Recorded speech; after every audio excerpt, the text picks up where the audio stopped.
Guys, if you've been into prepping for any length of time, then no doubt you have considered what barter items that you need to put back. Because any country that you look at that has had economic collapse, hyperinflation, has always resorted to a barter economy. Because people need things, people run out of things, and if you have what they need and you want what they have to barter, then you can make an exchange and then both parties are happy. And it doesn't matter really how much you prep or how well thought out that your preps may be, you'll always overlook something unexpected will happen, and you'll need to replace something, and you'll need to go out and try to find those items, either force for those items or barter. And if you look at any country that has had economic collapse, hyperinflation, the people have always resorted to a barter economy. It's not the most efficient as far as efficiency goes. Using cash is the most efficient. You know, you go out, you find something you want, you pay the cash and you get it.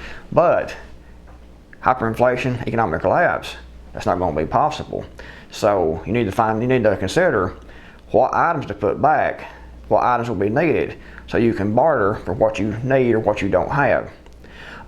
Most people will think silver and gold, and those are great to put back, and they're also great as a hedge against hyperinflation. You invest your fiat currency now in gold and silver will hold their value better than this paper monopoly money that we have as fiat currency.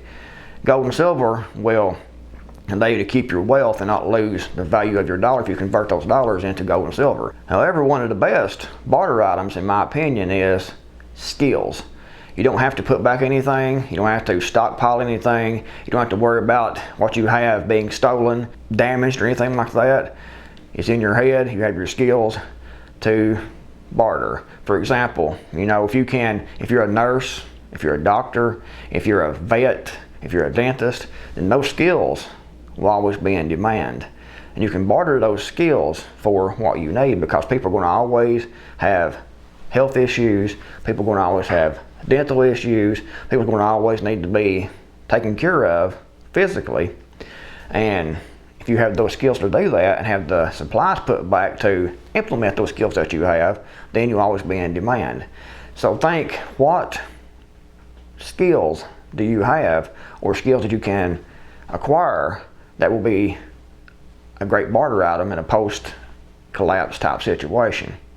I have a short list over here of some different things that I think would make really great skills to have. For example, handyman skills. If you can do simple, basic repairs around the house, then your skills will always be in demand. General labor. If you have a strong back, a willingness to work, then you might be able to trade your labor for what you need. For example, say someone in your community, your neighbor or something, is, say, an older couple, or like a single older lady or single older man, and widowed, and they need to have something done around their property, like, for example, tilling their garden. Maybe they are able to tend their garden and grow their own plants, but they might not be able to do all the digging and everything to get that garden ready. And maybe you can come in and you can do that, and you can barter your physical labor for something that you need. So there's always going to be something that people will need you to do. There will always be people that aren't physically fit enough to do certain things, and maybe you can come in and supply your labor to get what you need. Handyman skills, like I said, if you can do general repairs, maintenance on the home and things like that, and you always be in demand because people always need things done. Another thing that goes along with the general handyman skills is plumbing. If you can fix leaks, if you can reroute water to a different location, any plumbing skills that you have is a great barter item, because these things happen, these things break down, these things need to be repaired, these things need to be replaced. And if you have the skills and tools put back, you need to also have the tools put back, of course, to implement the skills that you have. And if you have these skills, then you usually have the tools put back to implement these skills.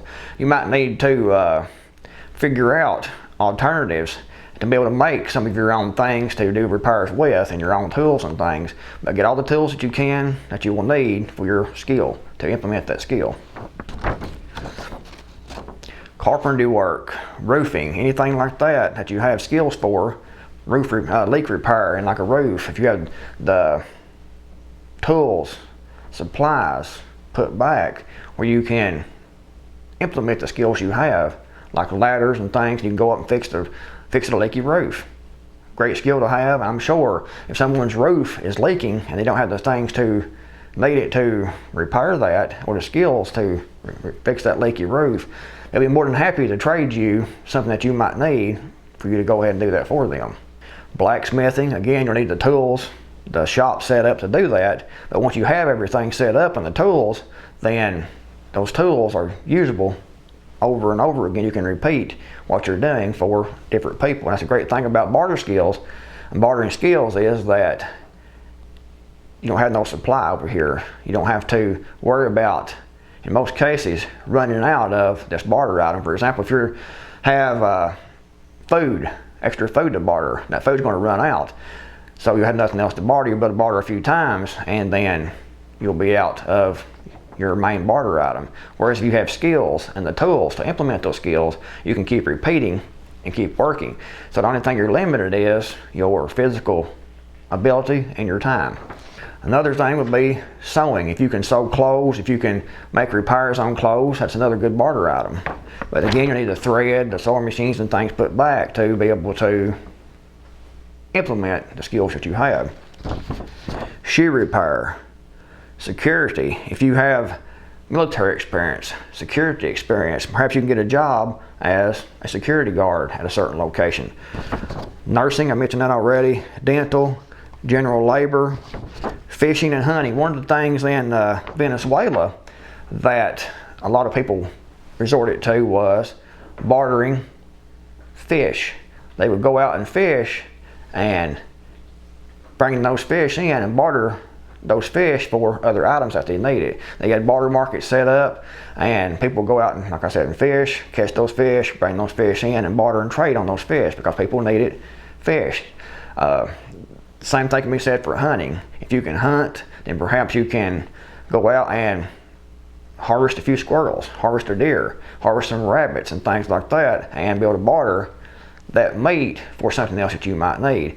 Now granted, if a lot of people do this and hard times are long term, then the supply of wildlife will get depleted. So keep that in mind if you're considering making a career, a post-collapse type career out of hunting and fishing, that the things available will become less and less over time. Another thing to consider would be a midwife, because people will need that service. They always have and always will. Small engine repair, gunsmithing, anything you can think of that people might need fixed, repaired, or replaced. If you can do that with your skills and have the tools put back to implement those skills, and you'll be in good shape in an economic hyperinflation type situation. But anyway, guys, if you enjoyed the video, I really appreciate you all for becoming channel members. It's really appreciated, and thank you all very much. I'm the Creekmore. I'm out of here. See you guys in the next video, hopefully.